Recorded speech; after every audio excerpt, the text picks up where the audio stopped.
보통 이 단상에 찬양대 분들이 착석할 때까지 기도 기다려주세요 써 있거든요. 예, 그럴 것 같아서 잠깐 기다리고 있습니다. 예. 같이 기도하시겠습니다. 사랑이 많으신 고마우신 아버지 하나님, 세상의 죄악 가운데 소망 없이 살아가던 저희들을 우리 예수님의 그 귀하신 십자가의 보혈로 영원히 구원해 주시고 천국 소망을 가지고 살아갈 수 있도록 도우신 은혜를 참으로 감사합니다. 우리의 남겨진 삶이 또다시 헛된 삶이 되지 않도록 지켜주시고 이 귀한 복음과 주님의 사랑을 담대하게 전하며 살아갈 수 있도록 인도해 주시기를 원합니다. 오늘도 주님의 날을 맞이해서 하나님의 말씀 앞에 저희들을 불러주심도 참으로 감사합니다. 하나님이 원하시고 바라시고 기뻐하시는 뜻들을 오늘도 말씀을 통해 깨닫고 생활 가운데에 힘이 되고 또 등불이 될 수 있도록 도와주시기를 원합니다. 함께 나누는 교제를 통해서도 우리 가운데 살아 역사하시는 주님의 모습을 더욱 발견해 나갈 수 있도록 도와주시기를 원합니다. 혹 이 자리에 함께하지 못한 우리 사랑하는 형제 자매님들도 있을 줄 압니다. 어느 곳에 있든지 사단의 유혹 가운데에 마음을 빼앗기지 않도록 지켜주시고 그 마음이 이 시간 말씀과 교제를 사모할 수 있도록 하나님 붙잡아 주시기를 원합니다. 혹 육신의 질고와 질병 가운데 신음하고 있는 형제 자매가 계시다면 하나님의 능력의 손길과 은혜의 손길로 어루만져 주셔서 속히 회복이 되고 건강한 몸과 마음으로 함께 말씀과 교제를 나눌 수 있도록 하나님 인도해 주시기를 원합니다. 특별히 4월 첫 주에 계획이 되어 있는 전도 집회에도 하나님이 계획하신 귀한 영혼들 많이 있을 줄 압니다. 저희가 기도하고 있는 138명의 귀한 영혼들, 한 영혼도 이루어지지 않도록 하나님 은혜와 자비를 베풀어 주셔서 그 영혼들이 꼭 구원받을 수 있도록 도와주시기를 간절히 기도합니다. 오늘 함께하는 모든 시간 주 성령님에게만 의지합니다. 언제나 저희를 사랑하시는 예수 그리스도 이름으로 기도드렸습니다. 아멘. 예, 같이 구약성경 예레미야 예가 성경 3장 말씀을 보시겠습니다.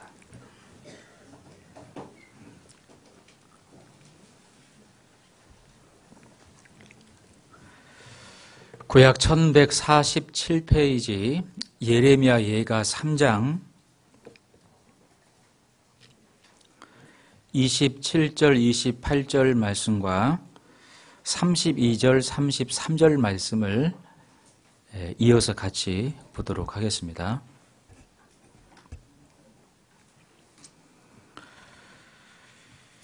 예레미야 예가 3장 27절 말씀입니다. 사람이 젊었을 때에 멍에를 매는 것이 좋으니 혼자 앉아서 잠잠할 것은 주께서 그것을 메우셨음이라. 32절입니다. 저가 비록 근심케 하시나 그 풍부한 자비대로 긍휼히 여기실 것임이라.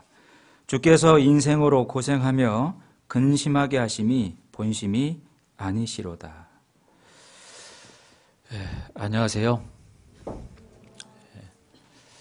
저희 처음 인사를 드리는 것 같아요. 시작 전에 잠깐 제 소개를 드리고 말씀을 드리도록 하겠습니다. 저는 80년 8월 9일 날 중학생 때 구원을 받았고요. 전라도 익산이 고향인데 익산서 신앙생활을 쭉 하다가 직장일로 2003년도에 광주로 가게 되었습니다. 그리고 2004년 1월부로 전도에 부름받고 광주교회에서 쭉 전도하고 교제하다가 지난 2009년도 8월 달에 영국으로 상주 선교사로 발령을 받고 한 8년 정도 선교를 이렇게 마쳤습니다. 선교를 마쳤다는 표현은 좀 그런데 선교를 잠깐 중단하고 작년 5월 달에 한국으로 다시 귀국을 하게 됐습니다. 아마 외국에 오랫동안 있다 보니까 한국에 있는 성도분들을 뵐 수 있는 기회가 거의 없었던 것 같아요. 그래서 작년 8월 학예 수양회 때 제가 보건 담당 봉사를 하고 있는데요. 아시는 분들이 많이 없어서 좀 아쉽기도 하고, 대신에 익산이 고향이니까 익산 차수 일대, 또 제가 광주에서 5, 6년을 지냈거든요. 광주 차수 일대에는 아는 분들이 많고 오랜 시간 교제하고 또 형편과 사정을 나누고 제 신앙과 마음에도 힐링이 되었던 그런 기억도 납니다. 어쨌든 이 설교의 일정이 있어서 전국에 있는 성도분들을 뵐 수 있는 기회가 주어진 거잖아요. 너무나 반갑고 또 감사가 됩니다. 제가 얼추 쫙 이렇게 볼 때 안경은 썼지만 잘 보이거든요. 그래서 어떤 분들이 기도를 또 심하게 하시는지 묵상을 또 열심히 하시는지 잘 보입니다. 얼추 뵐 때에도 제가 알만한 분도 몇 분 계시네요.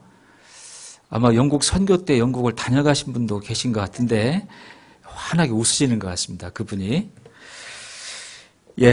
어쨌든 제가 영국을 다녀왔기에 잠깐 또 기도 부탁을 드리면, 영국은 잘 사는 나라고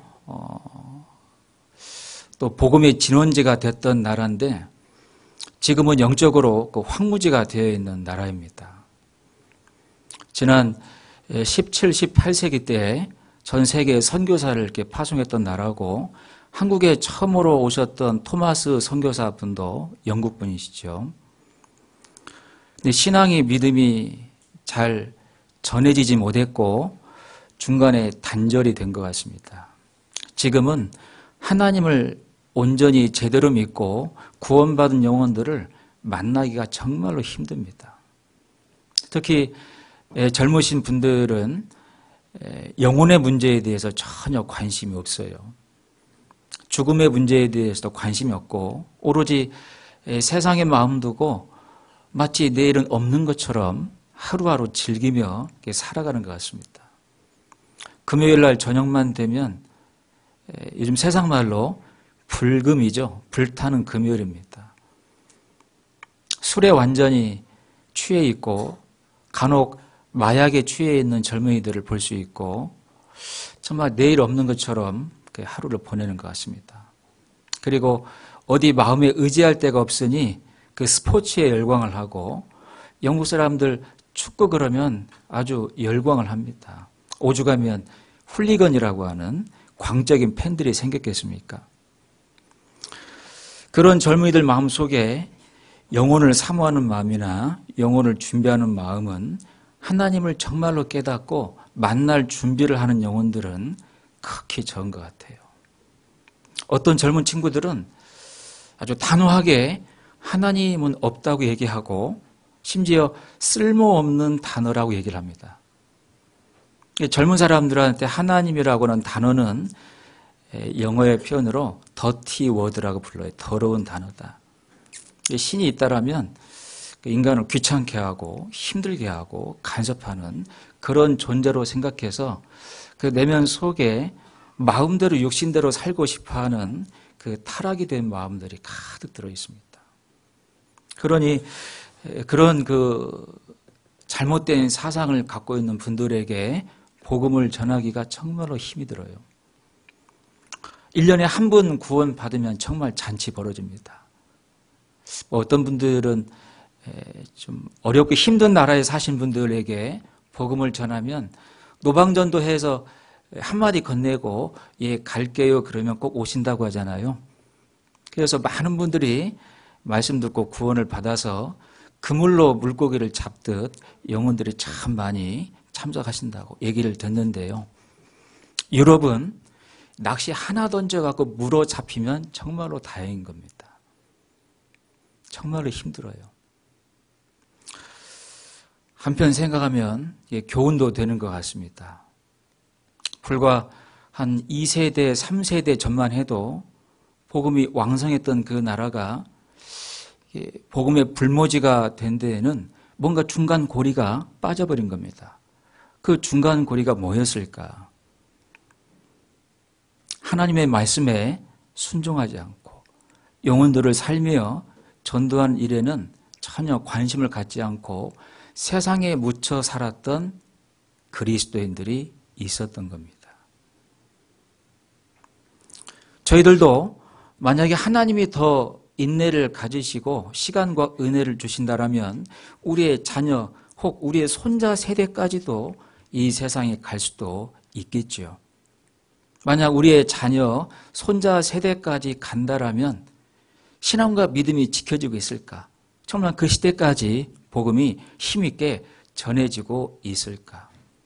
그 책임은 100% 우리한테 있습니다. 우리가 하나님의 말씀에 순종치 않고 복음을 전하는 일을 소홀히 하고 소위 세상에 더 마음 두고 살아간다라면 복음은 식어지고 끊어지고 말 겁니다. 물론 하나님이 촛대를 옮겨버리실 수도 있죠. 지금의 영국 현실이 꼭 그와 같습니다. 그런 면에서 제 마음속에 경각심과 경고가 되기도 했습니다. 어쨌든 그 척박한 곳에 하나님이 영혼들을 살려 구원하셨고 주님의 몸된 귀한 교회를 런던 교회를 세우셨습니다. 지금 한 40명, 50명 정도 모이는 걸로 알고 있습니다. 가정을 갖고 있는 분들은 경제적인 문제가 굉장히 힘들기 때문에 그 어려움 가운데 생활을 하고 있고 우리 청년분들은 정말로 대견합니다. 한 분 한 분 그 형편을 살펴보면 넉넉한 분들이 없어요. 그러니 자비량을 해야 됩니다. 열심히 공부도 해야 되고 또 열심히 돈도 벌어야 되고 그 짬나고 비어있는 시간 정말 놀랍게도 자기들을 위해서는 별로 안 써요.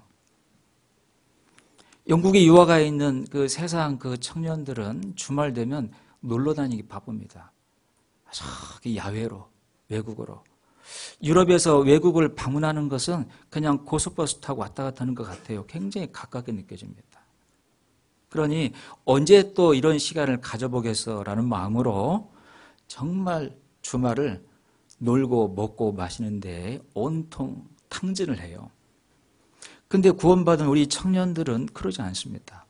신앙생활을 합니다. 봉사를 합니다. 교제하고 짬나는 시간 전도를 하죠. 정말로 고전분투하고 있습니다. 그래서 정말 잘 사는 나라지만 저희 같은 그 이민자분들은 정말 힘들게 이렇게 살아가고 있는 분들이 많고 우리 성도분들 중에서도요. 더군다나 인종차별이 있습니다. 가정의 자녀들은 학교에서 다소 차별을 받기도 해요. 어쨌든 여러 가지 어렵고 힘든 그 상황 속에서 하나님 한 분 의지하고 또 도우실 것을 신뢰하고 열심히 살고 있는 런던 교회 성도분들 꼭 기억하시고 기도해 주시기를 바라겠습니다. 아마 어떤 분들은 잘 사는 나라인데 굳이 우리가 기도 안 해도 잘 하시겠지 하시면 안 돼요. 제가 광주에 있다 와서 이잉이 올라가네요. 말끝이. 자, 오늘 말씀의 주제는 너희가 멍에를 매는 것이 좋으니라고 하는 주제입니다. 이 멍에라고 하는 그 단어를 이렇게 생각해 보면 이 짐처럼 생각이 되고 힘든 어떤 단어처럼 이렇게 와 닿죠? 근데 하나님 말씀에 27절을 보시면 사람이 젊었을 때 멍에를 매는 것이 좋으니라고 말씀을 하셨습니다. 왜 하나님이 이 멍에를 매는 것이 짐이 아니고 힘든 것이 아니고 좋다라고 말씀을 했을까? 그리고 28절 말씀 보면 하나님께서 의도적으로 일부러 이 멍에를 저희한테 메우셨다라고도 기록이 되어 있고 33절 말씀 보면 그 멍에가 힘이 들고 고난스러울 때도 있지만 그것이 내 본심은 아니야. 내 본심은 너희에게 그 멍에를 통해서 고생하기를 원하는 게 아니고 그 멍에를 통해서 배우게 하시고 그 멍에를 통해서 뭔가 정말로 중요하고 소중한 것들을 그 축복을 주시려고 하시는 게 하나님의 본심이십니다. 오늘 이 말씀을 통해서 저희가 몇 가지를 좀 생각을 해보고 싶어요. 실은 인간에게 가장 무겁고 비참한 멍에는 무슨 멍에였습니까? 죄멍에죠. 사람들은 살면서 그 죄 멍에가 얼마나 비참하고 무거운 것인지를 심각하게 생각을 못합니다. 그리고 인생 가운데 멍에들만 힘들다고 생각하지요? 경제적인 멍에, 건강의 멍에, 사람을 통한 어려움의 멍에, 학업의 멍에, 직장의 멍에, 이성의 멍에, 결혼의 멍에, 중년의 멍에, 참 많은 세상의 멍에들만 무겁다고 생각을 합니다. 그런데요, 그런 세상의 멍에들은 죽음을 건너갈 때 가지고 가요, 놓고 가요? 다 놓고 갑니다. 그런데 죄의 멍에는요, 살아있을 때 해결받지 못하고 벗지 못하면 죽을 때 가지고 가는 멍에가 여러분 죄멍에입니다. 그럼 어떤 멍에를 정말 풀고 해결받기를 원해야 되겠어요? 세상의 멍에가 아니고 바로 죄의 멍에죠. 주님은 저희에게 그 죄의 멍에를 다 풀어주신 겁니다. 십자가에서 피 흘리고 돌아가심으로 그 죄의 멍에를 다 없애주셨습니다. 그리고 마태복음 11장 말씀에 수고하고 무거운 죄의 짐진 자들아 다 내게로 오라. 그 죄의 짐 멍에를 다 풀어주시고 이제 내게 나와 내 멍에를 메고 배우라. 내가 너에게 또 주고자 하는 멍에가 있는데 그건 너에게 뭔가를 가르치고 주려고 멍에를 주는 거야. 그 멍에는 쉽고 정말로 가볍단다. 가장 합당한 멍에고 십자가이며 감당할 만한 십자가이고 멍에이니 걱정하지 마. 이렇게 말씀을 하셨죠. 과연 죄의 멍에를 다 가져가시고 우리에게 주신 그 멍에들이 뭘까? 뭐길래 그렇게 좋다고 말씀을 하셨을까? 아세요?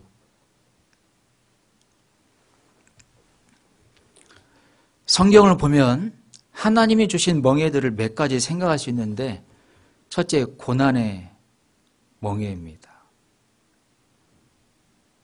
그리고 두 번째가 하나님께서 저희들을 구원하시고 왜 구원하셨을까를 생각해 보면 물론 사랑하셨죠. 하지만 하나님의 일을 맡기기 위해서라도 저희들을 구원하신 겁니다.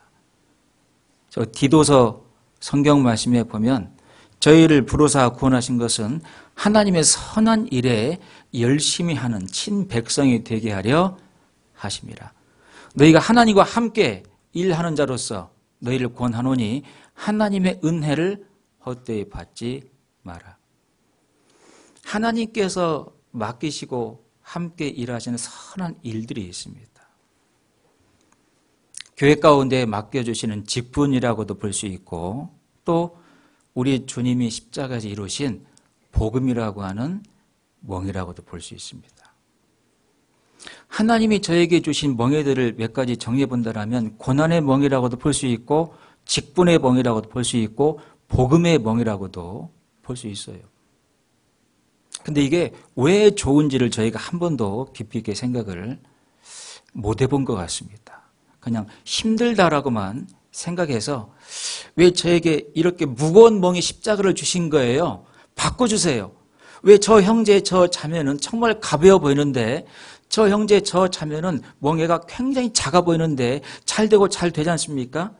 그런데 왜 저에게는 이 무거운 십자가 멍에를 주시고 뭘 해도 안 되고 어려움만 생기는 거죠? 바꿔주세요. 몰라서 그러는 겁니다. 첫 번째 저에게 주신 이 멍에가 고난의 멍에인데 이 고난의 멍에를 주셨을 때는 여러분들이 잘 생각을 하셔야 됩니다. 전도서 7장 말씀에 형통한 날에는 기뻐하고 곤고할 때에는 생각하라. 이 곤고할 때, 고난의 멍에가 찾아왔을 때 뭔가 삶의 방향이 잘못되어 있고 합당치 못한 하나님 앞에 불의한 것들을 계속 붙잡고 있을 때 그걸 버리게 하시고 삶의 방향을 다시 올바로 잡게 하시려고 고난의 멍에를 주실 때가 있어요. 그럴 때는 이 고난의 멍에는 무조건 참아야 되는 것은 아닙니다.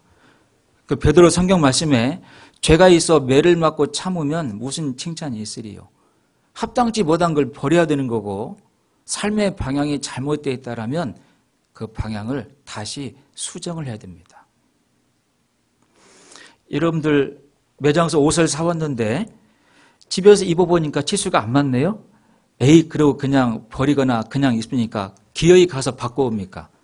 바꿔오죠. 시계를 보는데 중앙 광장에 있는 그 공식적인 그 시간 시계가 맞지 않네요. 그러면 시계 그냥 차고 다녀요. 시간을 맞춥니까? 맞추죠. 근데 신앙생활 가운데 하나님 앞에 합당치 못하고 불의한 것들, 그 방향을 갖고 있을 때 하나님은 그걸 원하지 않습니다. 그래서 고난이라고 하는 멍에를 주셔서 그걸 바꾸기를 원하십니다. 근데 끝까지 안 바꾸잖아요. 그 멍에가 더 무거워진다는 걸 기억하셔야 됩니다. 그래서 수정과 교정의 의미로, 징계의 의미로 고난의 멍에를 주실 때가 있고요. 또 한 가지 고난의 멍의 의미는 이제 수정과 교정의 의미가 아니고 훈련과 연단의 목적으로도 저희에게 고난의 멍에를 주실 때가 있습니다. 얼마 전 평창의 동계올림픽이 끝났죠? 거기에 금메달의 영광을 얻은 선수들 4년 동안 대충대충 산 겁니까? 정말 열심히 근육 만들고 훈련하며 땀 흘린 겁니까? 여러분 대충대충 4년을 지내서 어찌 금메달을 딸 수 있어요? 정말 먹고 싶은 거 참아가면서 하고 싶은 거 절제하고 오로지 금메달 영광을 위해서 고난에 들어가잖아요. 한국 같으면 선수촌에 입촌을 해서 세상과 어쨌든 구별되어서 술 금지하고 먹는 거 절제하며 열심히 근육 만들고 땀 흘리죠. 그래서 금메달은 그런 사람들에게 당연히 돌아가는 영광이라고 볼 수 있습니다. 그러니까 하나님도 저희에게 구원만이 목적이 아니고 구원받고 천국에서 영원히 누릴 수 있는 영광과 존귀와 기쁨과 면류관들이 있습니다. 그것도 주시고 싶은 거예요. 하나님의 저희에게. 그런데 구원은 공짜로 받았지만 예수 그리스도의 공로로 100% 주님의 공로로 받았지만 천국에 가서 받는 영광은 기쁨은 공짜가 아닙니다.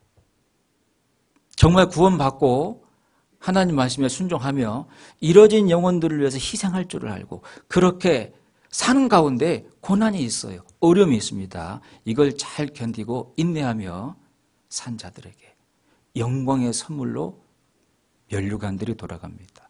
그것도 주고 싶은 겁니다. 하나님께서. 그래서 연단과 훈련의 목적으로 고난의 멍에를 주시고 이걸 잘 인내하며 견디게 하셔서 영광을 받게 하시려고요. 그래서 고난의 멍에가 찾아왔을 때는 그 둘 중에 하나인 것을 생각을 하셔야 됩니다. 아마 막연하게 생각하시는 분들도 있는 것 같아요. 고난 찾아오면 어떻게 되겠지? 하나님이 다 알아서 해주시겠지. 하나님의 자녀인데 앞서 인도해 주시겠지. 이렇게 막연하게 생각하시면 절대로 안 됩니다. 뭔가 잘못된 것이 있다면 바꾸시고 버리셔야 되는 거고 훈련과 연단의 목적이라면 더 말씀 붙잡고 기도하며 인내하실 때 결실을 맺어요. 자, 그중에 징계의 목적으로 주시는 고난의 멍에가 있습니다. 그 대부분의 징계의 멍에는 순종시 않음으로 하나님께서 주시는 멍에들이에요. 시편 107편을 보겠습니다.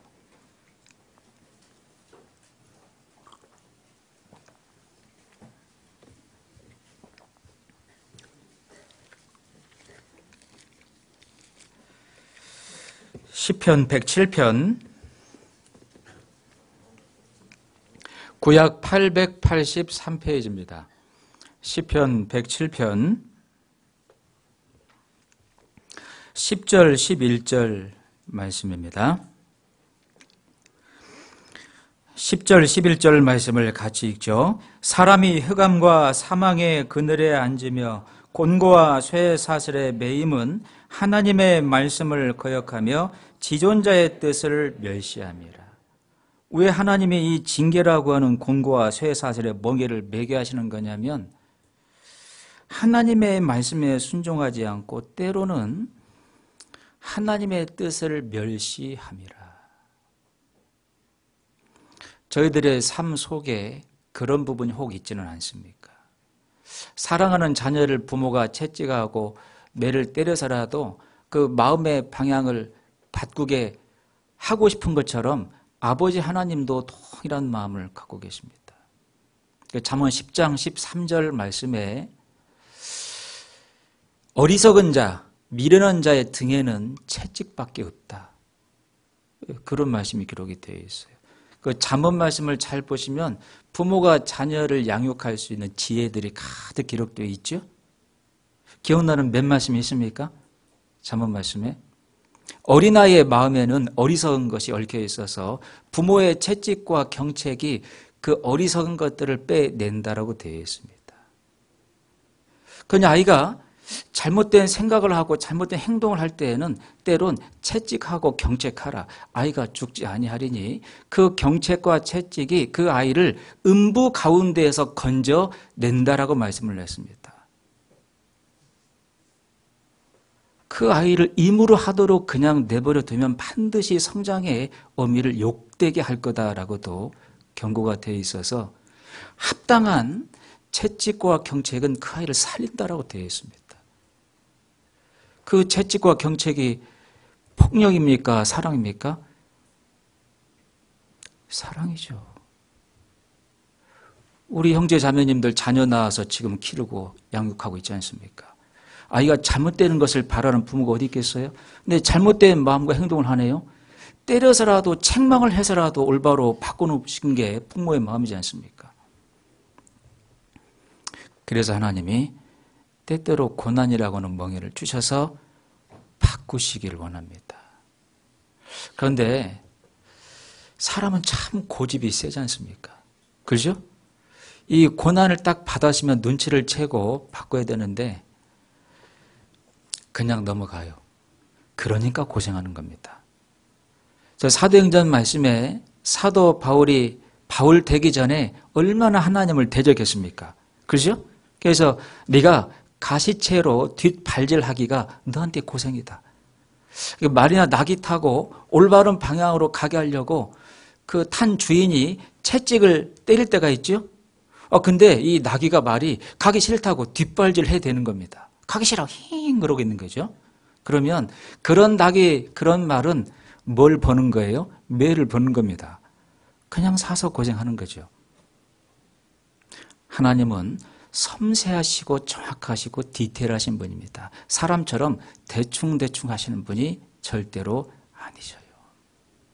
저도 성경 배우며 성경이 진리인 걸 깨닫고 성경 말씀을 기록하게 하신 하나님이 정말로 살아계시다는 사실을 깨닫죠. 또 한 가지 성경을 통해서 깨닫는 건 뭡니까? 그 하나님이 어떠한 분이신가. 그걸 모르면 하나님을 자기 생각과 환경에 맞는 하나님으로 깎아서 우상처럼 섬겨요. 성경 말씀에 나와 있는 하나님으로 섬기지 않고 자기 형편과 자기 생각에 맞는 또 다른 하나님을 섬기는 거죠. 그건 부적 갖고 다니는 것과 다를 바가 뭐 있습니까? 성경 말씀에 나와 있는 하나님 어떠한 분이시냐. 성경 가운데 기록되는 가장 많은 하나님의 성품은 God is holy입니다. 거룩하시다입니다. 하나님의 의자와 보좌의 기초는 공의와 거룩이라. 그러면 합당치 못한 것, 잘못된 것 못 견디시는 분이셔요. 죄를 얼마나 무섭고 얼마나 심각하게 다루시는지 성경은 그 하나님의 공의의 성품을 가득 싣고 있지 않습니까? 하나님이 징계로 바꾸시고자 할 때 빨리 정신 차리고 바꾸셔야 됩니다. 안 바꾸시면, 끝내 안 바꾸시면 하나님 앞에 갔을 때 그게 전부 다 부끄러움이 되고 책망이 된다는 사실 기억하셔야 됩니다. 호세아 성경 말씀 보면 하나님이 이 방향이 잘못되어 있고 합당치 못한 걸 갖고 있는 이스라엘 백성들에게 이 징계의 멍에를 이렇게 짊어지게 하는 과정이 자세하게 소개가 되어 있어요. 여러분들 한번 살펴보시길 바랍니다. 호세아서를 가보죠. 호세아서 2장 말씀입니다. 호세아 성경 2장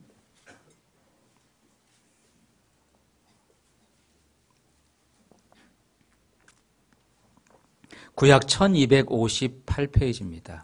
호세아서 2장 5절 6절 말씀을 보시겠습니다.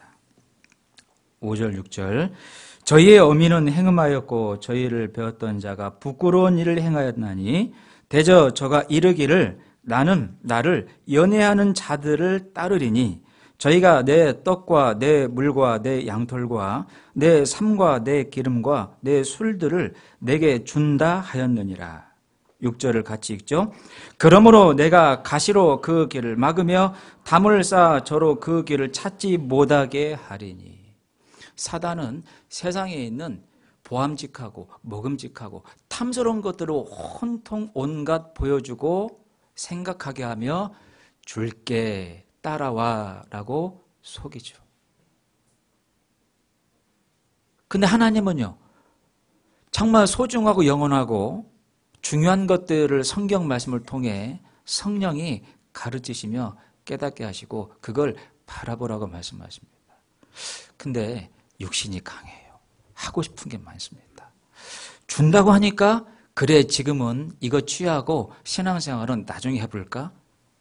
실은 나 말고도 교제할 사람, 봉사할 사람, 전도할 사람 많이 있는 것 같은데 여기 동대문 교회 성도분들을 뵈니까 한 300분 정도는 돼 보이시네요. 그죠? 옳죠? 그런 것 같습니다. 근데 한 분이 안 나오셨다. 잘 표시가 안 날 수도 있습니다. 런던 교회는 한 분 빠지면 황하게 보여요.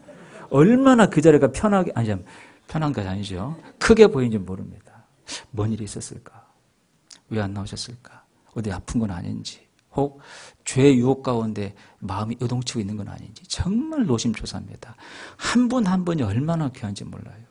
풍요 속의 빈곤이라고 육신적인 생각이 들어버리면 나 말고도 다른 사람이 그 생각 꼭 들어옵니다. 여러분, 나에게 봉사가 주어지고 나에게 교제가 주어지고 나에게 전도할 영혼들을 보내시는 것은 짐이 아니고 은혜입니다. 하나님을 위해서 살 수 있는 기회들을 주는 건데 마귀는 굳이 그렇게 하지 말라고 속삭이죠. 그러니 그런 마음 먹고 있으면 하나님이 막아요. 가시로 막기도 하고 담을 쌓아서 막기도 합니다. 고난이라고 하는 멍에를 탁 주실 때가 있어요. 그러면 바로 정신 차려야 안 차려야 돼요? 차려야 되잖아요. 근데 정신 못 차리죠? 그러면 다음 단계로 넘어갑니다. 그 밑에 8절 9절을 보시죠. 같이 읽습니다. 곡식과 새 포도주와 기름은 내가 저에게 준 것이요 저희가 바알을 위하여 쓴 은과 금도 내가 저에게 더하여 준 것이언을 저가 알지 못하도다. 그러므로 그 시절에 내가 내 곡식을 도로 찾으며 그 시기에 내가 내 새 포도주를 도로 찾으며 또 저희 벌거벗은 몸을 가리울 내 양털과 내 삶을 빼앗으리라. 하나님이 은혜로 주신 많은 것들을 하나씩 거두어 가실 때도 있다는 것을 기억하셔야 됩니다. 실은 저희가 누리고 있고 가지고 있는 것들, 저희가 당연히 갖고 있어야 될 것들은 아닙니다. 생각해보면 전부 다 100% 은혜로 주신 것들이죠. 그렇지 않습니까? 근데 이걸 하나님에게 하나님을 위해서 영광의 용도로 드리지는 못하고 육신적인 쾌락을 위해서 드리고 거기에 마음 뺏겨 산다. 그러면 주신 것들을 조금씩 거두어 가실 때가 있어요. 그래서 뒤에 있는 말씀 보면 처음에는 좀처럼 볼까요? 5장 12절 그러므로 내가 에브라임에게는 좀 같으며 유다 족속에게는 썩이는 것 같도다. 14절은 같이 있죠. 내가 에브라임에게는 사자 같고 유다 족속에게는 젊은 사자 같으니 나 곧 내가 움켜갈지라. 내가 탈취하여 갈지라도 건져낼 자가 없느니라. 하나님은 정말로 섬세한 분이셔요. 저희들을 유리 그릇처럼 조심히 다루십니다. 이 가시와 담으로 막아 고난의 멍에를 주었는데도 바꾸지 않고 버리지 않을 때에는 하나씩 걷어가시며 깨닫게 하시는데 너무 아프지 않도록 좀처럼 처음에는 뺏어가십니다. 여러분 겨울철 옷장에 스웨터를 입으려고 딱 입었는데 팔꿈치에 구멍이 똥 하니 부러졌네요. 뭐가 먹은 거예요? 좀 먹은 겁니다. 그게 걸어놨을 때는 표시가 안 나다가 입으려고 할 때 딱 늘어난 부위가 조그만하게 구멍이 뚫어져 있는 것을 가끔 볼 수 있죠. 에덴 동산이라고 하는 것은 아담과 하에게 주신 큰 축복의 은혜의 선물이었습니다. 그들이 죄를 지음으로 그걸 빼앗아 가졌습니다. 사람의 연수와 생명은 이 세상의 육신의 연수가 969살까지 산 사람이 있었습니다. 무두셀라. 그런데 인간이 범죄하고 그 죄에서 돌이키지 않으므로 홍수의 심판을 통해 지구를 감싸고 있었던 물증이 다 쏟아져 장수의 축복이 사라졌습니다. 인생 길어야 70, 80. 그 연수의 자랑은 수고와 슬픔뿐이랍니다. 여러분 잘 한약을 다려서 삼배에 넣고 짜면 정말 잘 다려진 한약이 나오겠지요. 그런데 인생 70, 80을 3배에 넣고 짜면 뭐가 뚝뚝 떨어진다고요? 수고와 슬픔만 떨어진다고요. 그러다가 나이 들어 노년에 병 얻고 쓸쓸하게 죽음을 건너가는 인생. 왜 그렇게 된 거죠?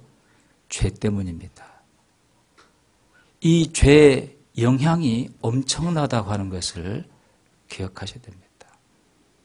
실은 하나의 민족과 하나의 언어, 이 축복도 바벨탑을 쌓던 시대에 하나님께서 거두어 가셨다는 것도 알 수 있지요. 하나님이 저희들을 돌이키게 하시려고 좀처럼 때론 화끈하게 보이게 사자처럼 은혜 가운데 주신 것들을 가끔은 취해 가실 때가 있습니다. 자, 이럴 때에라도 실은 정신을 바짝 차려야 되잖아요.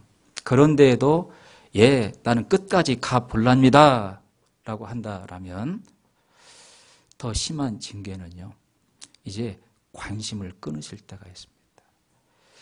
여러분, 징계가 멈춰버린 징계만큼 큰 징계는 없지 않을까요? 채찍을 때리고 매를 때리고 간섭한다고 하는 것은 실은 사랑의 과정이라고도 볼 수 있습니다. 이게 끊어질 수도 있다. 그 앞에 4장 14절 말씀입니다. 4장 14절 말씀 같이 읽죠.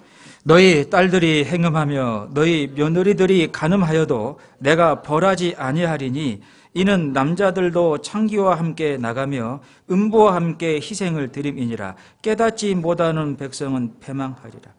행음을 해도 마음대로 살아도 하나님께서 그래 너 알아서 해. 여러분, 인간이 하나님에게 그런 말을 듣는다라면 가장 비참한 징계를 받고 있는 겁니다. 여러분, 사무엘상 말씀에 사울을 떠올려 보세요. 하나님에게 기름 부음을 받고 하나님과 동행할 수 있는 엄청난 그 소중한 그 사역들을 맡았고 그 일을 잘 감당할 수 있도록 다윗이라고 하는 아주 충실한 동역자를 줬잖아요. 근데 10년 동안 사울은 무엇으로 시간을 보냈습니까? 자기 연민에 빠지고 자기 자존심을 세우며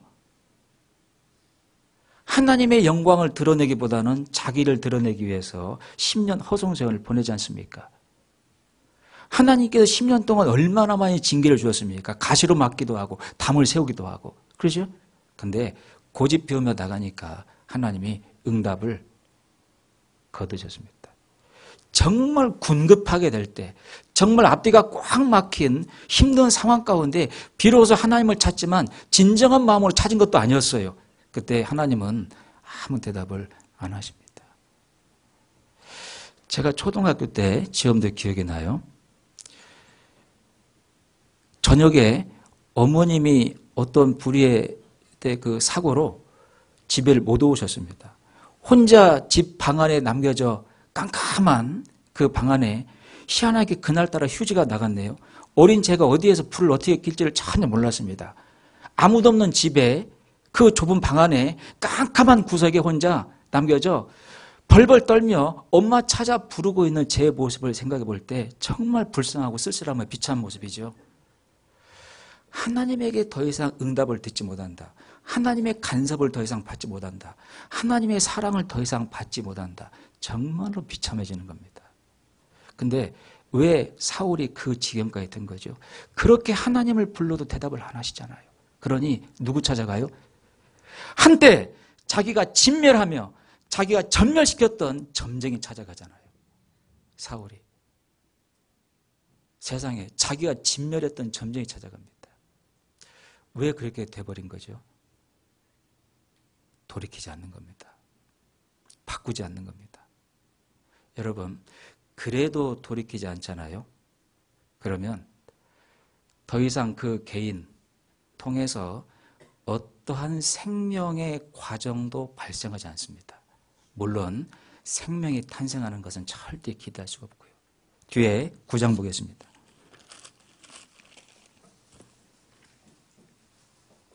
9장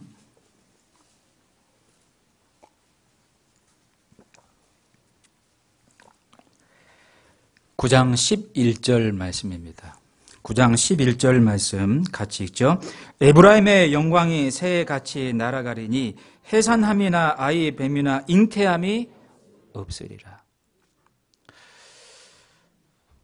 제가 어릴 적 저희 할아버지에게 들었던, 참 자주 들었던 그 말씀인데요. 모든 세상의 가정에는 세 가지의 소리가 있어야 된다. 첫째는 글 읽는 소리, 둘째는 악기를 연주하는 소리, 세 번째는 가장 중요한 소리인데 아이의 울음소리란다. 아이의 울음소리는 그 가정에 생명이 탄생했다는 거고, 생명이 탄생했다는 것은 엄청난 축복입니다. 여러분들 아마 최근에 구원받고 새로 오신 분들 계실 겁니다. 기존에 우리 동대문 교회 성도분들에게 얼마나 큰 기쁨인지 몰라요. 300명 모인 데에서 새로운 분이 오셔서 자리에 앉아 있잖아요. 그렇게 반가워요. 늘 보던 분을 또 보는 것도 반갑지만 새로운 분이 와서 같이 찬양하고 기도하고 교제하네요. 정말로 반가운 겁니다. 그래요, 안 그래요? 안 그렇습니까? 이 300명 중에 한두 명 나오시 그렇게 반가운데 영국에 40명 중에 한 명 구원받았다. 정말 잔치 벌어져. 정말로 기쁩니다. 이루 말할 수가 없어요. 그러니 생명이 탄생했다고 하는 것은 엄청난 기쁨입니다. 근데 그게 사라져요? 그게 태가 닫힌다? 정말 이 시대 하나님이 그 백성들에게서 태를 닫아버린 겁니다. 더 이상 아이의 울음소리가 들리지 않는 거예요. 왜 어떤 마을이, 어떤 도시가 유령도시, 유령마을이 돼버린 겁니까? 사람이 살고 있는데 아이들이 없는 겁니다. 여러분, 이 상황까지 가면 안 돼요. 그런데에도 돌이키지 않고 바꾸지 않고 버리지 않잖아요. 데려가십니다. 그래서 고린도 성경 말씀 보면 사도 바울이 몇 년 동안 목숨 바쳐 전도한 그 지역에 특별히 마음이 더 있었던 것 같습니다. 편지를 많이 보냈죠. 고린도 전서 후서. 근데 어떤 지역보다도 죄를 버리지 못하고 그 마음과 태도를 바꾸지 않았던 교회가 고린도 교회였습니다. 성적인 죄를 범하고 형제 자매와 싸우며 그 분을 참지 못하고 풀지 못하고 법정까지 끌고 가 재판을 벌이고 우상을 섬겼던 재물을 그냥 마음대로 먹어버리고 그 태도를 바꾸지 않고요. 심지어 성찬식이 벌어지기 전 애찬이라고 하는 음식과 잔을 나눴습니다. 그걸 마음대로 먹어버리고 그래서요. 잠자는 자들도 적지 않더라. 육신은 멸하고 그 영혼은 예수 그리스도 날에 살리신다. 예, 육신을 데려가시기까지 하십니다. 아나니아와 삽비라처럼. 이 호세아 성경 말씀을 보면 하나님이 이스라엘 백성들을 참으로 섬세하게 간절히 기다리시는 마음으로 그들의 잘못된 삶의 방향과 태도를 바꾸시기를 원했다는 걸 알 수 있습니다. 그리고 오매불망 끝까지 기다리시는 겁니다. 제발 돌아오라고. 그 앞에 5장을 보죠. 5장 15절입니다. 5장 15절 말씀에서 6장 1절까지의 말씀입니다. 같이 읽죠. 내가 내 곳으로 돌아가서 저희가 그 죄를 뉘우치고 내 얼굴을 구하기까지 기다리리라. 저희가 고난을 받을 때 나를 간절히 구하여 이르기를 오라 우리가 여호와께로 돌아가자. 여호와께서 우리를 찢으셨으나 도로 낫게 하실 것이요 우리를 치셨으나 싸매어 주실 것입니다. 천년이 하루같이 하루가 천년같이 기다리십니다. 구원받지 못한 그 불쌍한 영혼들 왜 심판을 직결 심판 안 하시는 거죠? 수년 전에 로버트 잉거솔이라고 하는 영국의 유명한 웅변가이자 철학가 또 심리학자가 있었습니다. D.L. 무디와 동시대 사람이었고요. 무신론 강의로 돈을 번 사람인데 어떤 막말을 했냐면 대중 앞에서 자, 제가 지금부터 하나님이 없다라고 하는 것을 증명해 보이겠습니다. 제가 지금부터 5분 동안 하나님을 엄청나게 욕을 할 테니 하나님 계시면 저를 심판해 보세요. 그리고 X, Y 해가면서 5분 동안 하나님을 저주하고 욕을 퍼부었습니다. 아무런 일도 일어나지 않았어요. 선언하기를 보십시오. 하나님이 계시면 이런 저를 왜 가만 놔두시는 겁니까? 하나님 없습니다. 불쌍한 영혼이죠. 그런 영혼도 사랑하시고 기다리신다는 거 모르고 있습니다. 그런 인간도 사랑하시고 끝까지 돌아오고 회개하기를 기다리신다는 걸 모르고 있지 않습니까? 천년이 하루같이 하루가 천년같이 무심하신 것 같지만 정말로 기다리십니다. 구원받은 저희들의 신앙 가운데에도 이제 주님 오실 날 정말 얼마 남지 않았잖아요. 요즘은 마지막 시대의 징조가 저희들 집회할 때요 자료가 따로 필요가 없습니다. 그냥 매일같이 TV와 신문에 마지막 시대의 징조들이 계속 연일 보도가 되고 있지 않습니까? 해가 뜨기 전 새벽별이 가장 밝게 빛나는 것처럼 우리 주님은 새벽별이시고 주님이 말씀하신 다시 오실 때의 징조들이 가장 빛나는 시대죠. 뭐라고요? 곧 해가 뜨니 예비하고 대비하라고요. 잠자는 자가 되지 말라고요. 우리 신앙 가운데 정말로 주님 만날 날 얼마 남지 않았다는 것도 기억하시고 뭔가 세상과 육신에 사로잡혀 있는 것 합당치 못한 게 있다면요 삶의 태도를 바꾸시고 또 버리셔야 됩니다. 아시겠죠? 그러면 또 다른 고난의 멍에와 있다라고 말씀드렸는데 또 다른 고난의 멍에가 뭐라고 말씀드렸죠? 상과 영광을 주시려고 훈련과 연단의 목적으로도 고난의 멍에를 주신다는 것. 신명기 8장을 보겠습니다.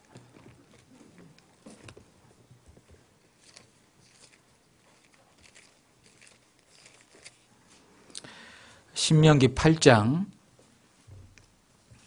2절 3절 말씀입니다.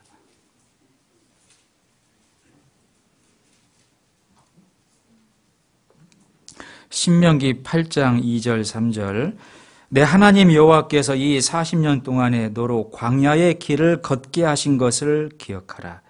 이는 너를 낮추시며 너를 시험하사 내 마음이 어떠한지 그 명령을 지키는지 아니 지키는지 알려 하심이라. 3절을 같이 읽어요. 너를 낮추시며 너로 줄이게 하시며 또 너도 알지 못하며 내 열조도 알지 못하던 만나를 내게 먹이신 것은 사람이 떡으로만 사는 것이 아니요 여호와 입에서 나오는 모든 말씀으로 사는 줄을 너로 알게 하려 하심이니라. 제가 어제 제가 담당하는 그 교구 구역에서 조모임을 했는데요.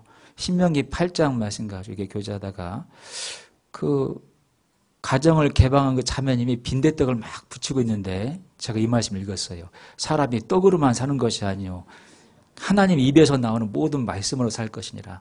그 떡집 개업할 때 이 말씀 찾으면 안 되겠습니다. 근데 물론 그 뜻이 아니죠. 자기 말씀에 왜 이스라엘 백성들을 출애굽하고 광야라고 하는 고난 가운데 집어넣은 거냐?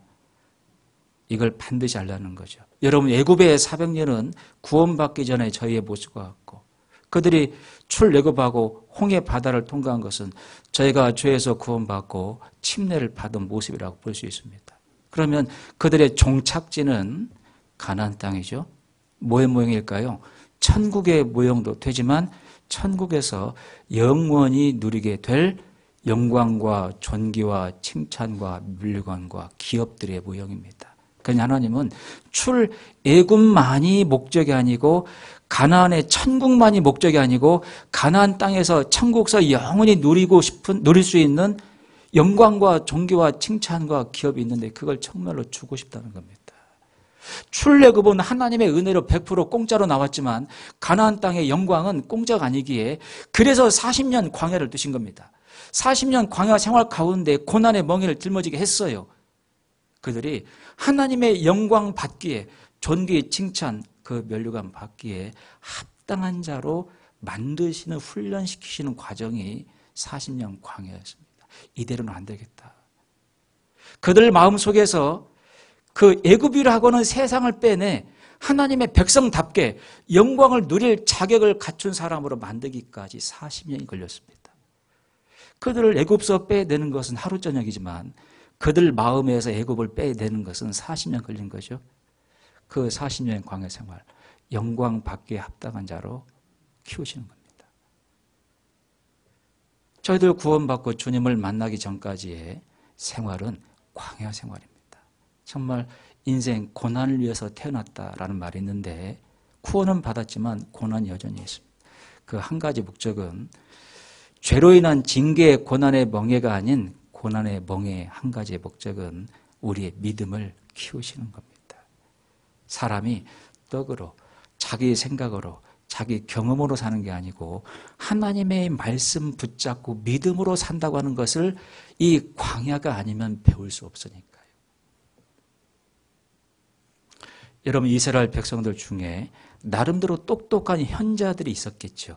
그죠? 400년 동안 애굽에 있었으면 실은 그런 말도 있더라고요. 스핑크스와 피라미드를 유대인 그 노예들이 이제 만들었다. 사실인데 세계에서 유명한 건축가 중에 80, 90%는 유대인들이죠. 그들이 중세 시대를 통과하며 길드라고 하는 상업 조직을 만들었고 석공조합입니다. 지금은 프리메이슨, 컴파스와 잣대가 교차되고 있는 그 마크를 프리메이슨이라는 조직을 유대인들이 만들어서 이 세상을 다시 리빌딩하겠다, 세우겠다라고 운동을 벌이고 있죠. 그러니 400년 동안 애굽에서 스핑크스와 피라미드를 만들며 엄청난 지식들을, 엄청난 경험들을 그들은 축적했습니다. 그런데 세상의 지식과 세상의 지혜와 세상의 경험 가지고는 하나님을 온전히 섬길 수가 없다 그 말입니다. 여러분, 애굽에서 나와서 직선 10하루길이면 바로 가나안 땅인데 왜 뺑뺑이를 돌려 40년 동안 광야에 두신 겁니까? 그들이 갖고 있는 세상의 지식과 경험으로는 하나님을 섬길 수 없으니 온전히 하나님의 말씀으로만 믿고 순종하며 신뢰하고 하나님을 따라갈 수 있도록 훈련시키는 겁니다. 저희들 생활 가운데 정말 많은 시간 풍부한 말씀들을 배우죠. 그러죠? 다들 눈망울이 초롱초롱 하십니다. 오늘도 하나님께서 어떤 말씀을 주실지 마치 먹이를 구해 돌아올 어미를 기다리며 처마 밑에 입을 벌리고 있는 그 어린 무리의 제비들처럼 시편 말씀에 네 입을 넓게 열라 하나님이 채우신다 말씀했죠.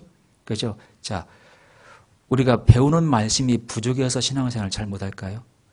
여러분, 믿음이 부족해서 못 사는 거예요. 저희들 엄청난 말씀들을 엄청난 시간 배우고 있는 겁니다. 여러분, 중세시대에는 이 말씀이 없었어요. 세상의 교황이 자기 혼자만 성경 말씀을 읽을 수 있고 자기 혼자만 성경을 해석하며 자기 혼자만 성경을 발표할 수 있다. 성경을 다 걷어다가 창고에 다 버려버렸죠. 그러니 그 시대는 어둠의 암흑의 시대가 되어버렸습니다. 성경이 사라져버리니까 무엇을 어떻게 해야 될지 몰랐습니다. 근데 지금은요.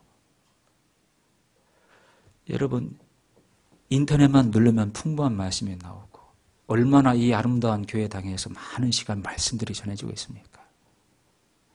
그러니 말씀이 부족해서 못 사는 게 아니고 믿음이 부족한 거죠.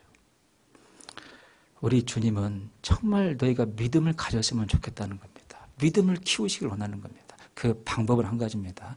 고난을 통해서입니다. 고난을 통해서. 누가복음 18장 말씀에 보면 주님이 다시 오실 때 천사와 함께 올 때 가장 먼저 하시는 말씀이 뭐냐면 너희 속에서 너희 가운데서 믿음을 보겠느냐. 이제 곧 있으면 지저스 우리 주님은 세컨 커밍 재림하십니다. 공중 재림하실 때 황급히 내려오셔 저희를 순식간에 변화시켜 맞이하시죠. 그리고 7년 동안 천상에서 혼인잔치 벌이며 상을 영광을 기업을 누구에게 얼마큼 줄지 시상대가 벌어진다고요. 가장 먼저 뭘 보겠다고요? 야, 너 믿음 어디 있니? 너 믿음 어디다 놨어? 너에게 믿음을 주기 위해서 믿음을 키우기 위해 그렇게 많은 고난의 멍에를 주었건만 너 믿음 어디 있는 거야? 여러분 그 믿음이 하나님의 영광으로 환전된다는 걸 아셔야 됩니다. 여러분 외국 나갈 때 한국 돈 써요 못 써요? 못 쓰죠? 뭐합니까? 환전하죠. 여러분 세상 가운데 광야 가운데 남겨도 믿음에 시험하시는 것은 하나님 앞에 갔을 때 환전할 돈을 마련하는 거예요. 그러니까 주님이 너희 속에 믿음을 보겠느냐. 얼마나 믿음 설교, 믿음 강의를 많이 하셨습니까? 주님이 3년 반 공생의 기간 동안에 가장 많이 한 두 가지의 설교는 천국 복음과 믿음 설교였습니다. 무엇을 먹을까, 무엇을 마실까, 무엇을 입을까 염려하지 말고 걱정하지 마라. 공중의 새를 봐라. 이 새를 누가 기르느냐. 밭에 피어있는 풀을 봐라. 백합화를 봐라. 누가 이 풀을 키우며 이 꽃을 피우겠느냐. 하물며 내가 목숨 바쳐 구원한 너희일까 보냐. 그 단맛이 뭐예요? 믿음이 적은 자들아. 왜 이렇게 믿음이 없냐라고 책망하지 않습니까? 내가 내 목숨까지 바쳐서 내 피로 죽기까지 너를 사랑하고 구원했는데 너를 그냥 놔두겠냐는 말씀이잖아요. 너희가 넘어지긴 하지만 엎어지긴 않는다. 네가 넘어지는 것을 내가 책망하진 않아. 누구나 넘어질 수 있어. 근데 왜 안 일어서는 거니? 일어서지 않으려고 하니까 믿음 포기하고 살려고 하니까 그걸 책망하는 거지 넘어지는 것 자체를 책망하진 않잖아요. 고난 찾아왔을 때 넘어집니다. 그런데 일어서려고를 안 해요. 마가복음 4장을 보겠습니다.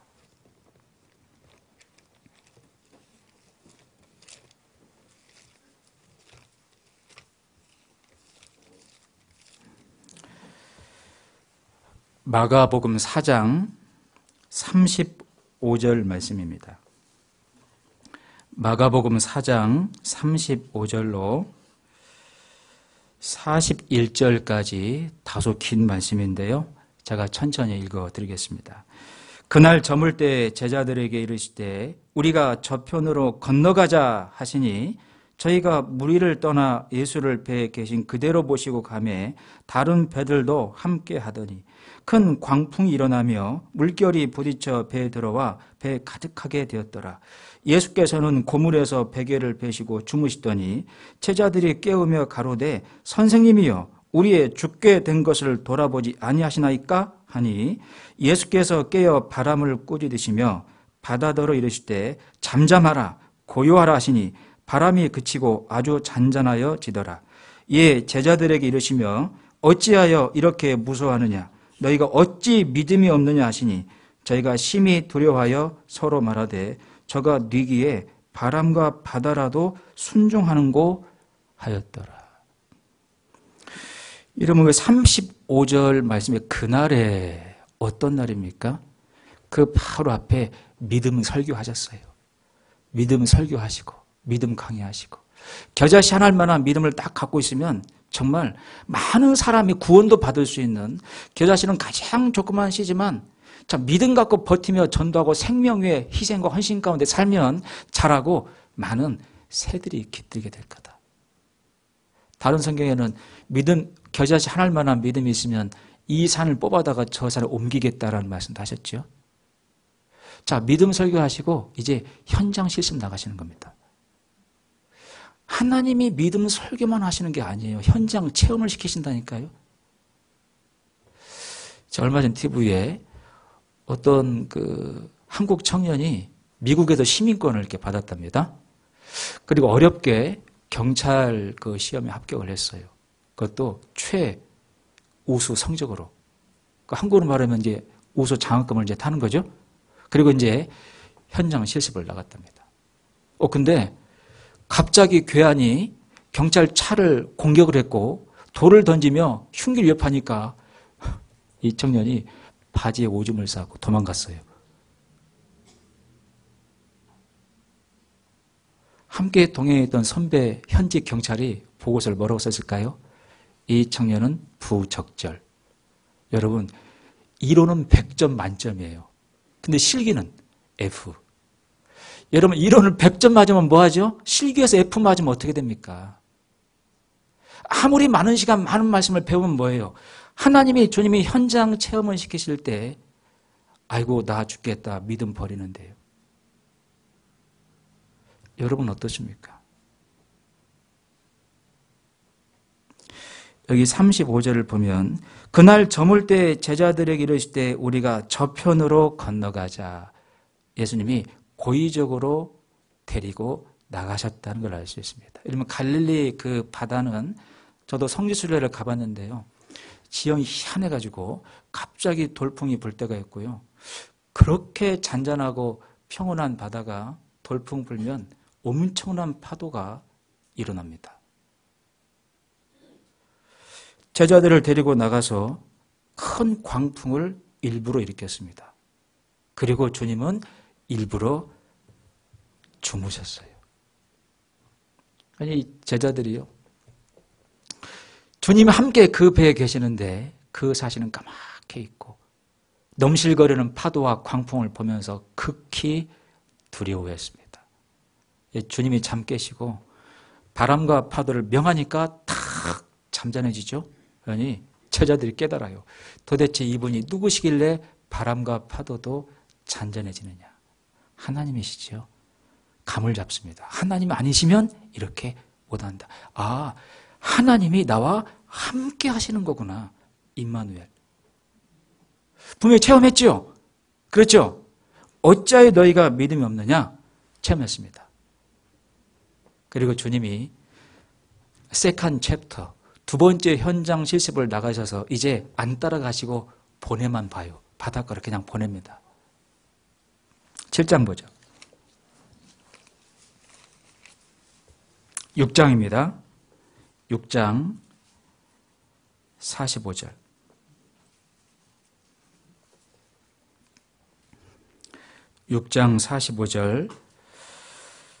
예수께서 즉시 제자들을 재촉하사 자기가 무리를 보내는 동안에 배 타고 앞서 건너편 벳세다로 가게 하시고, 제자들을 주님이 동행 안 하시고 제자들만 바닷가로 보내봤습니다. 가게 하시고. 46절, 무리를 작별하신 후에 기도하러 산으로 가시다 저물매 배는 바다 가운데 있고 예수는 홀로 묻혀 계시다가 바람이 거스림으로 제자들의 괴로이 놓아졌는 것을 보시고 밤 사경 즈음에 바다 위로 걸어서 저에게 오사 지나가려고 하시매. 그걸 먼 발치에서 보셨습니다. 또 광풍을 일으켰어요. 분명히 얼마 전에 현장 실습을 나왔는데 이 제자들이 좀 뭔가 깨닫고 그 믿음 붙잡고 있겠지 했는데 역시나 조금은 노를 젓는 것 같더니 또 두려워합니다. 극히. 근데 사경의 시간이 되었다. 이 사경이라고 하는 시간이 가장 어둡고 가장 힘들고 괴로울 때입니다. 노마 시간법으로 새벽 3시에서 새벽 6시 가장 춥고 가장 어두울 때죠. 어떨 때는 저희들을 이렇게 훈련시키고 연단을 이렇게 시키시려고 2중, 3중고의 고난을 이렇게 주실 때도 있는 것 같습니다. 나의 가는 길을 그가 아시나니 그가 나를 연단하신 후에는 내가 정금같이 나으리라. 여러분, 믿음은 그냥 생기는 게 아니고 믿음은 만들어진다라고 하는 것을 기억하셔야 됩니다. 만들어져 나오는 거지 그냥 생기는 게 아니어서 데살로니가 후서 3장 말씀에 보면 믿음은 모든 자의 것이 아니라고도 그러게 되어 있죠. 하나님이 고난의 멍에를 통해 만드시고자 할 때, 만드실 때 그걸 통과하며 만들어져 나오는 거지 그냥 생기는 것은 아닙니다. 그 말씀이 뭔고 하시죠? 제가 아까 평창 동계올림픽 말씀을 드렸는데 제가 그 종목 중에 스켈레톤이라고 하는 종목을 처음 알았습니다. 아신 분 계실 것 같은데 거기에 윤성빈이라고 하는 선수가 세상에 금메달을 땄습니다. 한국 선수인데 그분이 인터뷰할 때 금메달을 따게 된 그 비결이 뭡니까? 라고 질문했는데 자기의 허벅지를 딱 쳤어요. 그 선수 허벅지의 두께가 65cm입니다. 25.5인치예요. 안 놀라시네요? 웬만한 여자분들 이 몸 둘레예요. 그 허벅지가. 그런데 그 경기가 금, 은, 동의 결정이 0.1초, 0.2초 차이로 결정이 됩니다. 그러니 처음에 와 하고 막 달려가서 그 썰매에 몸을 실을 때까지 그때 시간을 단축 못하면 메달권에서 멀어져요. 그러니 처음 차고 나갈 때 이 다리 허벅지의 근육은 생명이랍니다. 이 허벅지가 진짜 꿀벅지예요. 얼마나 두꺼운지. 네. 여러분 그 선수가 4년 동안 얼마나 많은 시간 트레이닝을 하고 음식 조절하며 시간 조절하며 자기 스케줄 관리하며 몸 만들었겠습니까? 그러잖아요. 그래서 연단 담금짐을 받아서 그 근육이 만들어졌고 금메달 딴 거지 않습니까? 우리 믿음도 연단 담금질이 되어야 된다 그 말입니다. 마치 정금이 불 속에 담금질하고 연단해야 불순물이 제거되어서 정금처럼 나오는 것처럼. 그래서 하나님이 그 믿음을 키우시고 믿음을 강하게 하시려고 고난이라고 하는 멍에를 주셔요. 지금 이 제자들도 그런 담금질을 하고 있는 겁니다. 가장 고난스럽고 가장 어두운 그 사경의 시간에 이미 충분히 춥고 어두운데 광풍이 또 바람이 부네요. 이중고, 삼중고의 고난이 찾아올 때도 가끔은 있습니다. 이럴 때 저희들도 당황을 먼저 하기보다는 로마서 말씀에 나와 있는 대로 환난은 인내를, 인내는 연단을, 연단은 소망을 이루는 줄을 알미라. 하나님이 말씀으로 그 고난을 두신 뜻과 목적이 무엇인지를 기억하고 그 고난 자체가 본심이 아니심이로다. 내 마음을 떠보시고 내 믿음을 떠보시기 위해서 고난을 주시고 때로는 삼중고의 고난을 허락하시며 강한 믿음으로 연단 담금짐을 하신다는 것을 알 수 있습니다. 여기 보면요. 48절 말씀에 바람이 거스림으로 제자들의 괴로이 놓아졌는 걸 보시고 밤 사경 즈음에 바다 위로 걸어서 저희에게 오사 지나가려고 하시매. 지나가려고 하셨다. 모른 채 하시려고 하셨다. 아, 제자들의 그 마음과 그 믿음의 상태를 상당히 보셨다는 것을 알 수 있습니다. 저 사무엘상 말씀에 아이 갖기를 그렇게 간절히 기도하던 한나의 마음을 우리 하나님이 떠보시잖아요. 그 중심을 달아보시잖아요. 자기 남편의 또 다른 부인이 있었고 그 또 다른 부인은 아이를 잘 낳네요. 그것도 속이 상한데 아이를 잘 낳고 있던 또 다른 그 아내가 한나를 얼마나 세상말로 씹었습니까? 아이고, 아이도 못 낳는 거. 그러니 심적으로 정말 괴로웠고 하나님에게 생명을 간절히 구했습니다. 근데 한참 동안을 하나님이 지연하시죠? 그건 하나님 말씀에 그 한나의 마음을, 그 중심을, 무게를 달아보셨다라고 기록이 되어 있습니다. 아, 하나님 우리 신앙 가운데도 우리 마음의 중심을 달아보실 때가 있구나. 제가 영국에 8년 동안 있으면서 비자를 3번 연장을 했습니다. 이민자들은 외국에서 비자 문제가 정말 민감해요. 하나만 잘못되어도 오랫동안 있지 못하고 심한 경우는 쫓겨 나와야 되는 수도 있습니다. 제가 3번째 비자 연장할 때 오늘이 비자가 이제 기존의 비자가 끝나는 날이면 오늘 11시까지 비자 연장 신청 접수를 들어가야 돼요. 서류 다 준비했어요. 근데 접수하러 들어갈 때 내가 어느 기관에서 어느 기관을 통해 비자를 연장할지 그 기관에서 발행한 번호를 승인번호를 받아야 되는데 이게 당일날 아침까지 안 나오고 있는 겁니다. 전날에 전화를 했더니 내일 아침에 꼭 나오니까 걱정하지 마세요. 전산 열리면 확인하고 그 번호를 꼭 보내주겠습니다. 그리고 그 비자 마감 당일날 전화를 했더니 세상에 전산이 다운됐다는 거예요. 그럼 난 어쩌라고? 당신들이 전산 다운돼서 그 번호를 못 받으면 나는 어쩌라고? I don't know. This is not my business. 이건 네 상관할 바 아니야. 정말 속 탑니다. 11시까지 그 지원센터에 들어가는데 먼저 출발했어요. 그걸 문자로 받기로 하고 나오는 대로. 근데 희한하게 그날따라 타워에 주차하고 엘리베이터를 탔는데 이 엘리베이터가 고장난 겁니다. 저 자매 아이들 다 갇혔어요. 10몇 분을 그 엘리베이터 안에 갇혀 있습니다. 시간은 다 가는데 발은 동동 구르고 문자는 들어오지 않고 정말 막 미칠 정도로 막 그 마음이 너무나 복잡했습니다. 하나님, 솔직한 마음에 원망도 나오기 시작했어요. 저를 보내실 때는 언제고 이렇게 비자를 안 주시는 겁니까? 여기에서 이 번호가 안 나와 지원을 못하면 모든 걸 다 포기하고 끝내고 짐 싸서 한국 나가야 되는데 이게 뭡니까 하나님? 솔직히 그런 마음까지 올라오더라니까요. 제가 든 생각이 뭐냐면 마지막 한순간까지 끝자락까지도 끌고 가서 그때에도 마음을 보시는구나. 너 끝까지 나 신뢰해? 너 끝까지 나 믿어?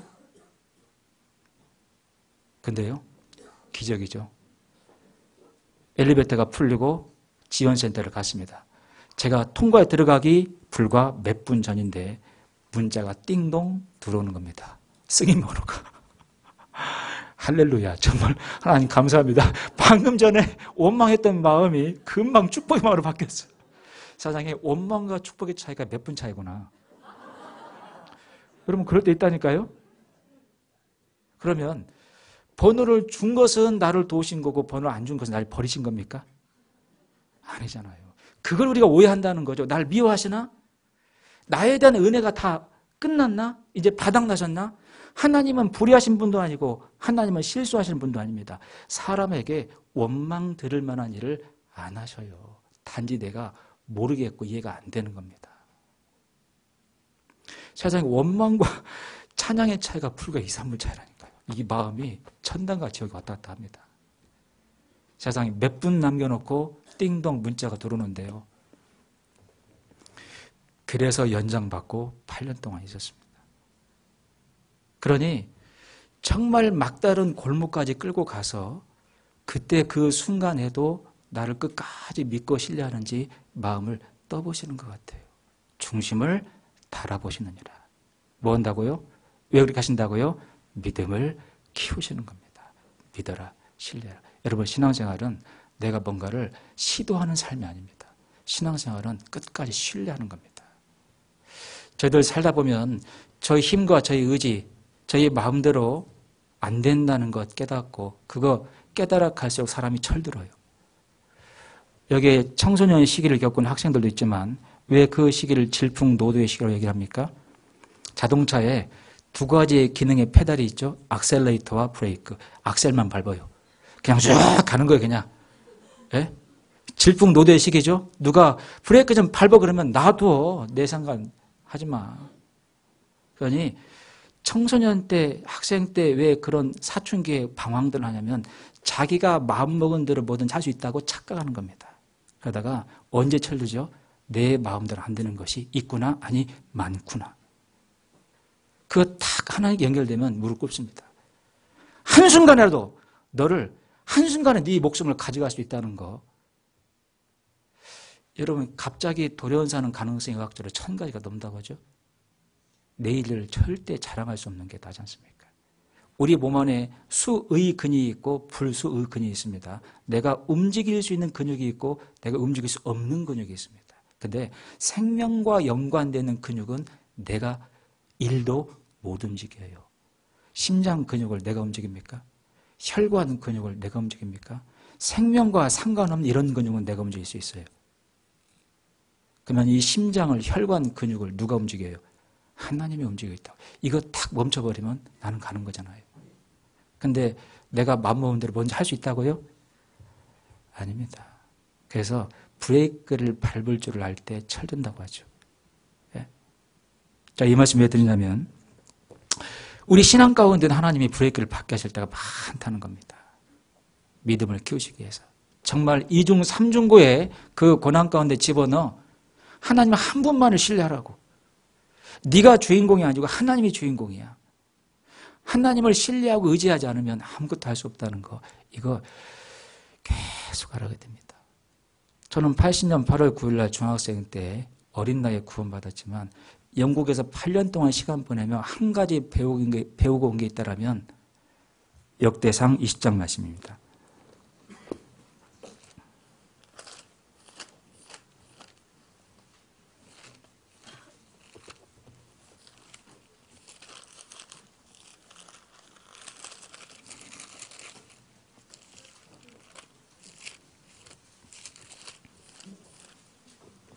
죄송합니다. 역대하 20장 말씀입니다. 역대하 20장.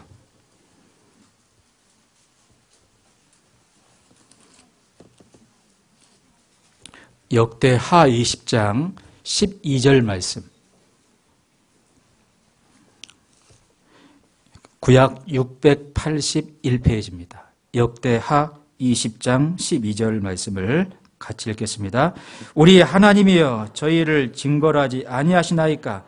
우리를 치러오는 이 큰 무리를 우리가 대적할 능력이 없고 어떻게 할 줄도 알지 못하고 오직 주만 바라보나이다 하고, 앞뒤가 꽉 막혀 있을 때 하늘이 열려 있다는 걸 말씀하셨고 하나님을 먼저 바라보고 신뢰해야 된다는 것을 말씀을 하셨죠. 그 뒤에 20절 말씀입니다. 같이 읽죠. 예, 백성들이 일찍이 일어나서 드고와 들로 나가니라. 나갈 때 여호사밧이 서서 가로되 유다와 예루살렘 거민들아 내 말을 들을지어다. 너희는 너희 하나님 여호와를 신뢰하라. 거기까지요. 하나님 여호와를 신뢰하라. 하나님이 저희들 구원받고 평생 동안 가르치시는 가장 큰 교훈이 뭘까? 하나님을 신뢰하라. 여러분 신앙생활은 내가 뭔가를 시도하는 삶이 아니고 신뢰하는 겁니다. 그렇지 않습니까? 낮아지고 겸손해진다고 하는 것은 하나님의 도움과 은혜와 인도함 아니면 내가 아무것도 할 수 없다는 것을 깨달을 때죠. 고난 가운데 있을 때입니다. 정말 여기 어리신 분들 많이 계시지만 건강하게 지내시다가도 갑자기 몸 안에 어떤 질병이 딱 찾아오면 어머 어쩔까 이렇게 막 급 당황이 되고 내가 지금까지는 건강하게 살았는데 막 그런 조바심이 찾아올 때 있죠. 근데 또 말씀을 듣고 교제하는 가운데 이 몸을 주관하고 생명을 주관하는 분이 하나님이심을 차분하게 교제를 받을 때 마음이 편해집니다. 그렇지 않습니까? 막 어디를 막 찾아다니고 좋다고 하는 약과 치료받고 하나의 방법이 될 수도 있지만 결국은 하나님이 내 몸과 내 생명을 주관하고 있다는 거, 그 말씀 가지고 교제가 될 때 내 마음에 차분해지는 걸 느낄 수 있습니다. 결국은 뭐죠? 하나님을 신뢰할 때 내 영혼이 평강하다는 겁니다. 맞습니까? 들립니까? 제가 지금도 기억나는 게 2012년도 12월 6일 날입니다. 왜 그날을 기억하냐면 저희 집에서 구역 모임을 했고 그날 정말 놀라운 교훈을 제가 받았기 때문입니다. 외국인과 살고 있는 어떤 자매님이 낳은 자녀가 에밀리라고 하는 자녀가 있는데 정말 예뻐요. 근데 영국의 겨울은 12월이면 한겨울이 된 겁니다. 오후 4시만 되면 새카매지고 정말 춥고 또 기분 나쁘게 추워요. 영하 몇 도까지는 안 떨어지는데 꼭 땀나서 젖어 있는 옷을 갈아입지 않고 생으로 말리고 있는 느낌입니다.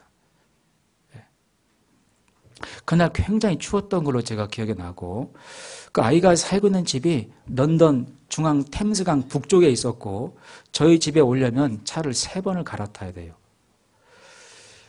전철 타고 기차 타고 또 버스를 타야만 저희 집에 오는데, 띵동 벨 소리가 울렸는데 가장 먼저 이 아이가 저희 집에 방문한 겁니다. 구역 모임 때.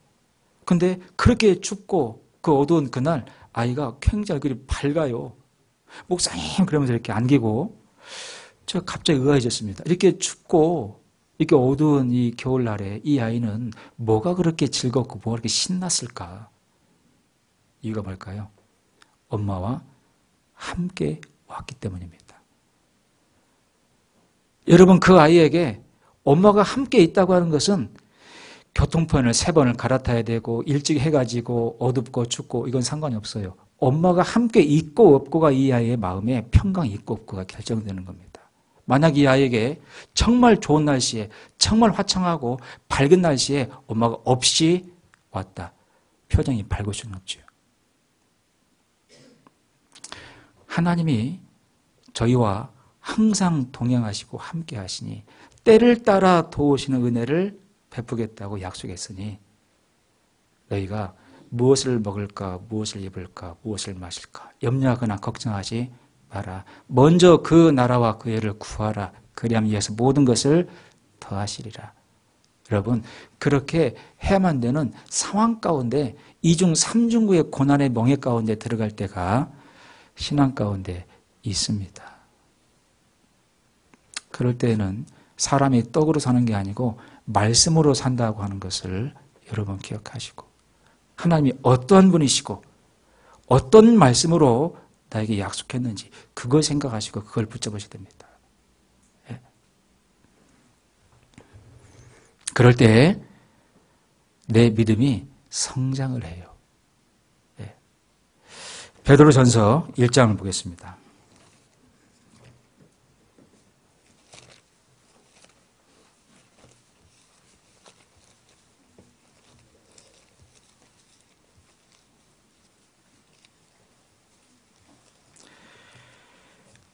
베드로전서 1장 6절 7절 말씀입니다. 베드로전서 1장 6절 7절 말씀, 신약 377페이지입니다. 같이 읽죠. 그러므로 너희가 이제 여러 가지 시험을 인하여 잠깐 근심하게 되지 않을 수 없었으나 오히려 크게 기뻐하도다. 너희 믿음의 시련이 불로 연단하여도 없어질 금보다 더 귀하여 예수 그리스도에 나타나실 때 칭찬과 영광과 존귀를 얻게 하려 함이라. 밑에 13절 말씀도 같이 읽겠습니다. 그러므로 너희 마음의 허리를 동이고 근신하여 예수 그리스도에 나타나실 때에 너희에게 가져올 은혜를 온전히 바랄지어다. 아까 서두에 말씀을 드린 대로 하나님은 저희에게 구원만이 목적이 아니시고 천국만이 목적이 아니시고 천국에서 영원한 시간 동안 누리게 될 칭찬과 영광과 존귀라고 하는 삼중 면류관이 있다는 것을 분명하게 말씀하셨고 그것을 바라보고 기대해라고도 분명하게 말씀을 하셨습니다. 흔히 하는 얘기로 목사님 천국만 가면 됐지, 제가 무슨 또 영광과 존귀와 칭찬에 면류관까지는 괜찮아요.